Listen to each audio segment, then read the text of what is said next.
Mtumishi wa Mungu, Bwana Yesu asifiwe. Ninakusalimu katika jina la Yesu Kristo. Mimi mtumishi wa Mungu Daktari Daniel Moses Kulola, na nimekuwa nikiendelea na vipindi vyetu vile vya mlipuko wa Injili kila siku ya Jumanne, Alhamisi na Jumamosi.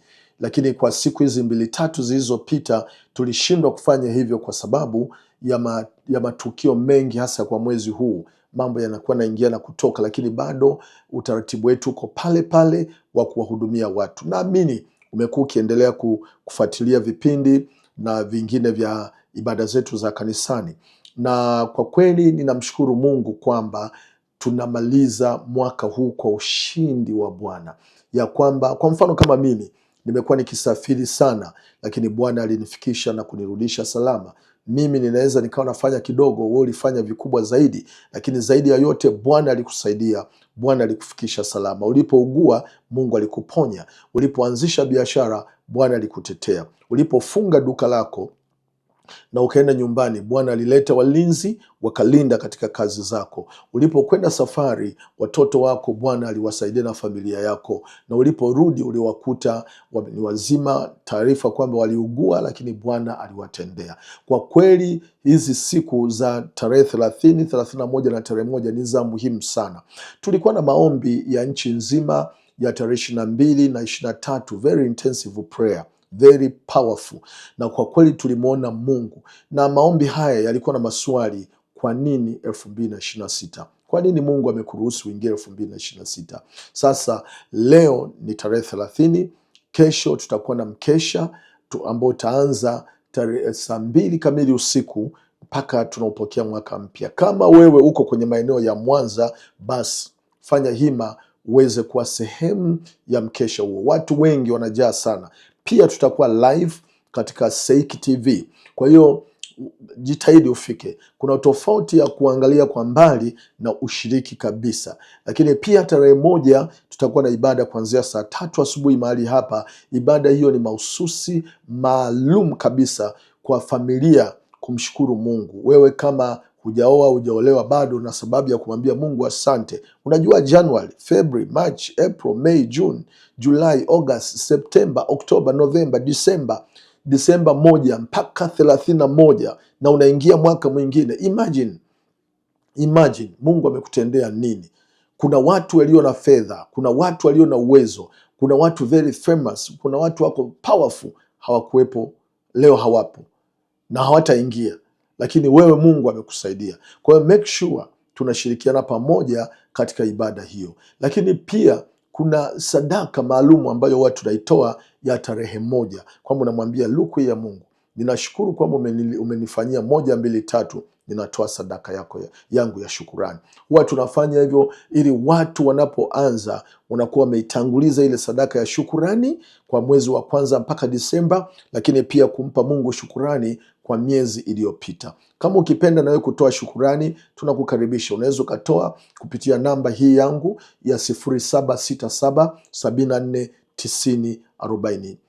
Ni Voda M-Pesa 0767 74 90 40. Nimekuja na neno fupi kwa siku ya leo. Je, ungelipenda kuambatana na nani katika mwaka huu 2026?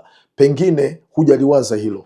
Kuna watu wengine ukitembea nao unapata baraka, milango inafunguka, lakini kuna wengine ambao ukitembea nao wanaweza kuwa ni vikwazo vikubwa vya kukufanya wewe usifike kwenye ndoto zako. Hebu tuangalie neno la Mungu katika kile kitabu kile cha Kutoka, ile sura ya 33 mstari wa 14. Mungu anasema 12, Biblia inasema, Musa akamwambia Bwana, angalia, wewe waniambia wachukue watu hawa, nawe hukunijulisha ni nani utakayemtuma pamoja nami.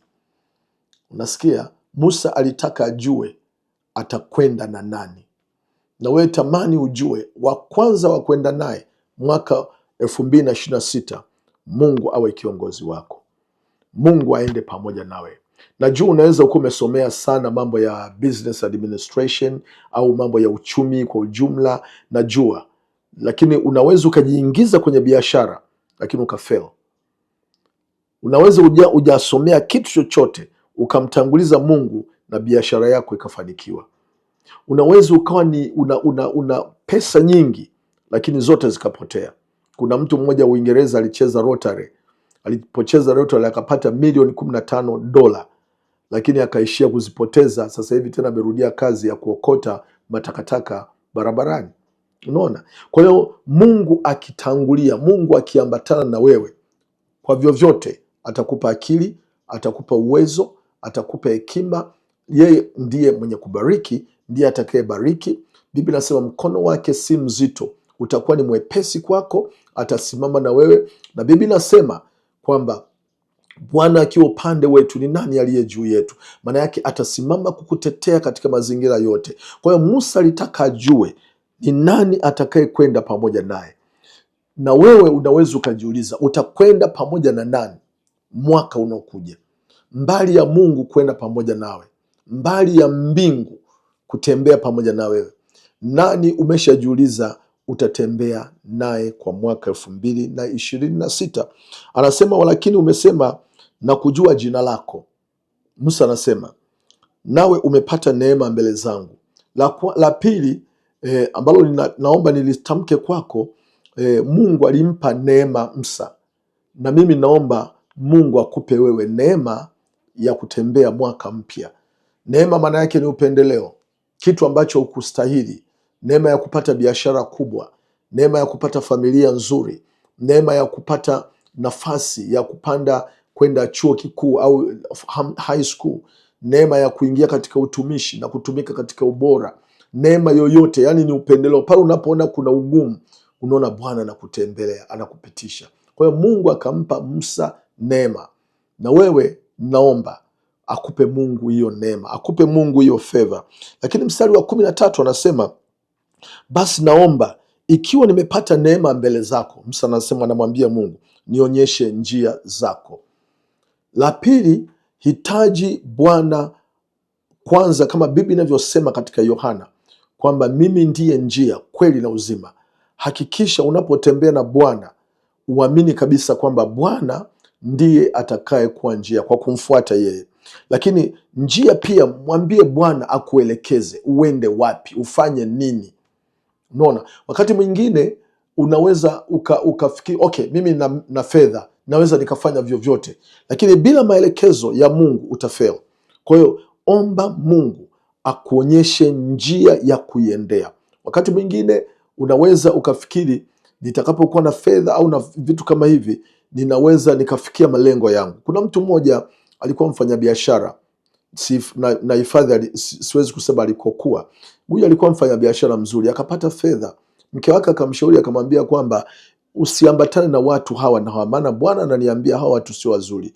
Lakini mume wake huyo akamwambia, Bwana usiniingilie mambo yangu, niache, wala usimfanyie hivi na vile. Mwanamke akanyamaza, akajiingiza kwa watu, walimdhulumu karibu milioni 80. Akarudi akawa mkimya kabisa kwa mke wake, akafanya kazi, biashara zake zingine akapata nyingine. Mwanamke anasema, si umejifunza usifanye na watu wa aina hii na hii, na maana Bwana ananionya. Akakubali, lakini baadaye akafanya kwa siri, akajiunga na watu fulani fulani, wakaanza kufanya kazi ya kutengeneza mabarabara. Akapata contract ya kutengeneza mabarabara. Alipopata hiyo contract kutengeneza mabarabara, huko akakutana na watu walevi, akakutana na watu wazinzi. Alikuwa ni mtu mwenye huduma nzuri, akaangukia mikononi mwa wanyang'anyi, akawa mlevi, akawa mzinifu. Leo ninavyozungumza hayupo katika dunia hii. Kwa hiyo ni vema kila wakati hitaji maongozo ya Roho Mtakatifu. Hitaji Bwana akuelekeze, pita hapa, pita kushoto. Wakati mwingine itabidi akwambie acha. Hata kama unapenda atakwambia acha. Ukisikia neno acha, mtumishi wa Mungu, subiri, maana Mungu anajua kesho itakuwaje. Mungu anajua future itakuwaje. Lakini anasema bali ya kunionyesha njia ya kuiendea, anasema ili nipate kujua, ili nipate neema mbele zako, ukakumbuke ya kuwa taifa hili ndilo watu wako. Mstari wa 14 akasema, uso wako utakwenda pamoja nawe. Yani Mungu akasema uso wangu, yani Mungu atakwenda, akakubali, atakwenda pamoja na Musa. Lakini mwisho anasema nami nitakupa raha. Mtumishi wa Mungu, hebu amini kwamba kama Bwana atakwenda pamoja nawe, kama Bwana uso wake utakwenda pamoja naye, ujue kabisa vita havitakuwa ni vyako.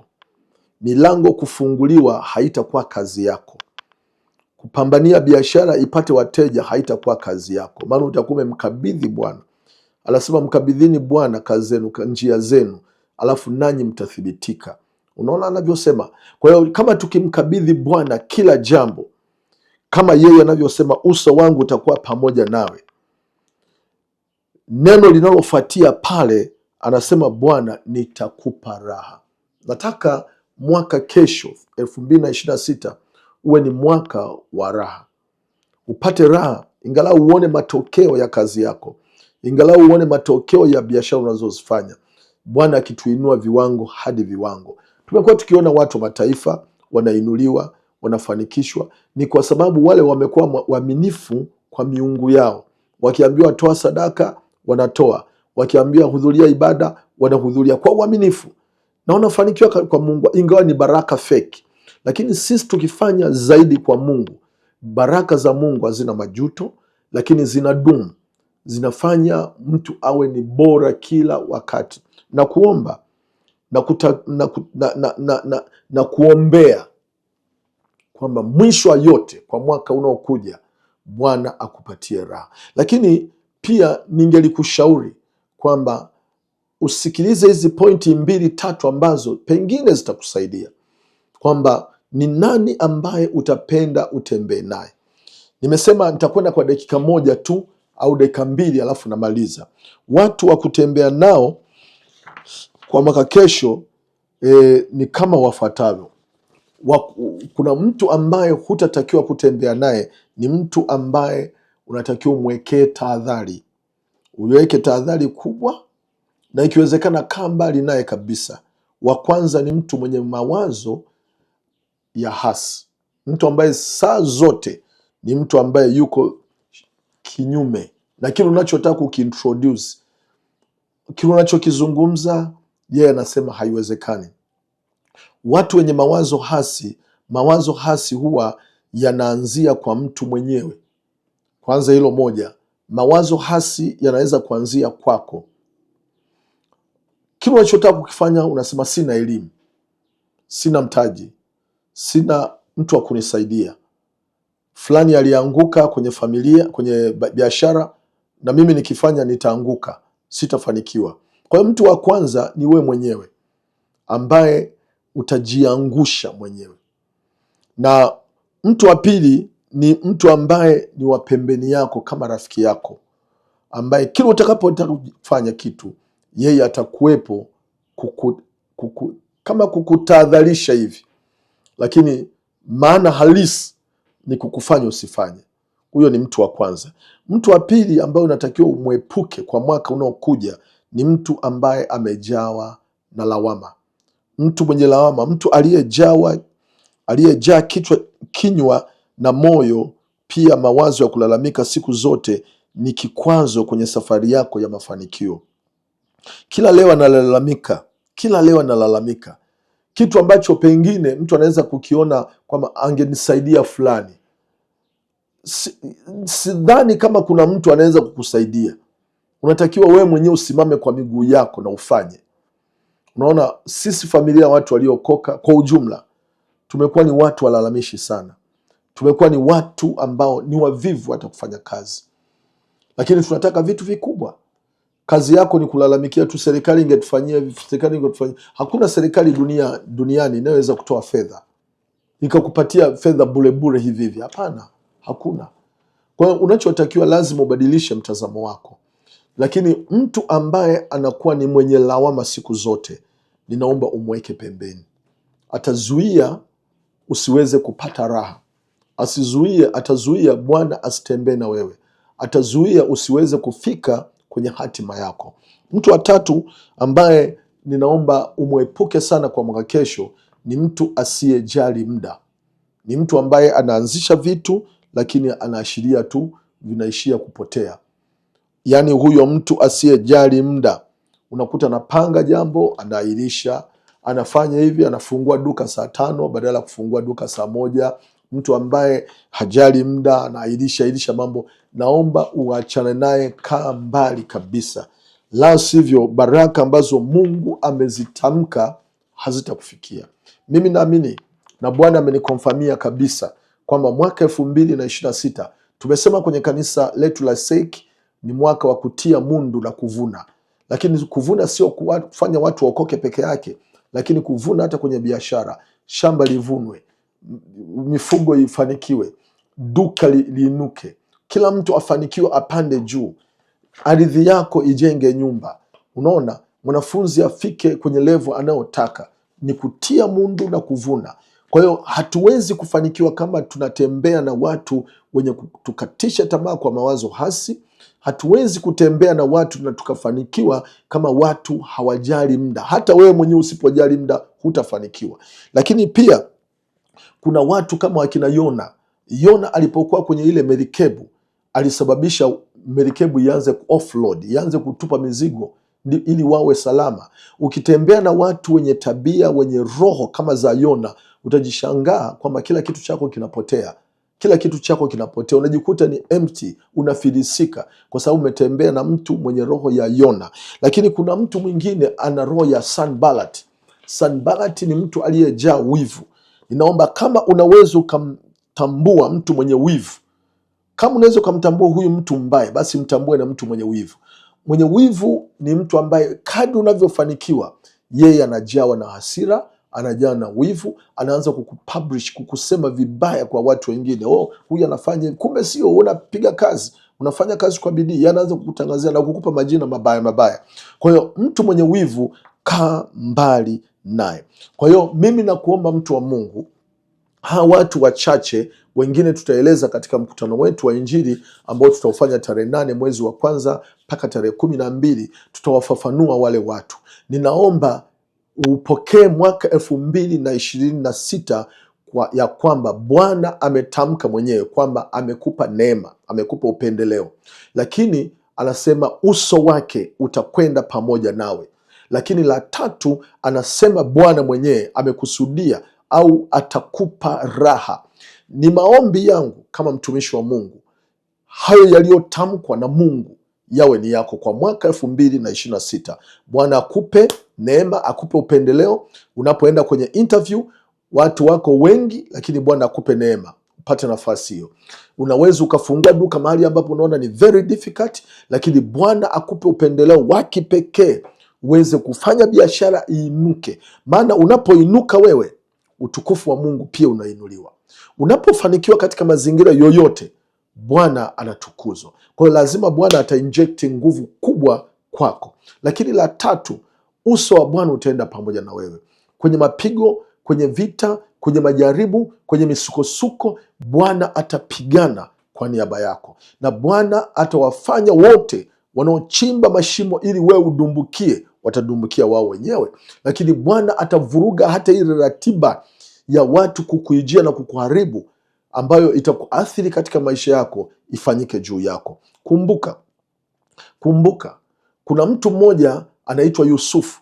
Yusufu alipotambua Mariam yuko mjamzito, yuko mimba, aliamua kumwacha kimya, lakini Mungu akamwambia kwamba usimwache, hiyo mimba ni ya uwezo wa Roho Mtakatifu. Nami nalisema hili neno kwako kwamba kuna watu watanuia mabaya juu yako. Bwana atasema nao, atawaambia kwamba huyo ni mpako mafuta wangu, msimguse. Ninaomba hayo yatokee kwako na Mungu akufanikishe. Naomba mwaka 2026, naomba ulishike hili. Kama utafanya mambo haya alafu ukawakataa wakina Sanballat, ukakaa mbali na wakina Yona, ukakaa mbali na mtu mwenye wivu, ukakaa mbali na mtu mwenye mawazo ya uhasi, kila wakati negativity ziko kwake, ukakaa mbali na mtu ambaye hajali muda, yeye anafanya ovyo tu bila utaratibu, mimi nakueleza kama utafanya hivyo, mwisho Biblia imesema atakupa raha. Lazima atakubariki na kugarantii Mungu atakubariki. Na kubariki kwa jina la Yesu na kutakia heri ya mwaka mpya 2026. Uwe ni wa baraka kuanzia tarehe 1 mwezi wa kwanza mwaka 2026 mpaka tarehe 31 Disemba mwaka 2026. Mimi kwa niaba ya mke wangu Mercy na watoto wangu, lakini pia na kanisa lote la The Source Evangelistic International Church Tanzania yote, nchi ya Kongo, nchi ya Burundi, lakini pia na India, wote tunawatakia mema na kwamba mpokee hizi baraka, mtembee nazo, na mwisho wa yote tunainua bendera ya Mungu ya kwamba na Bwana kumbe huwa anabariki watu wake, na sisi ni wale ambao tunapendwa na tumebarikiwa na Bwana. Mungu akubariki sana.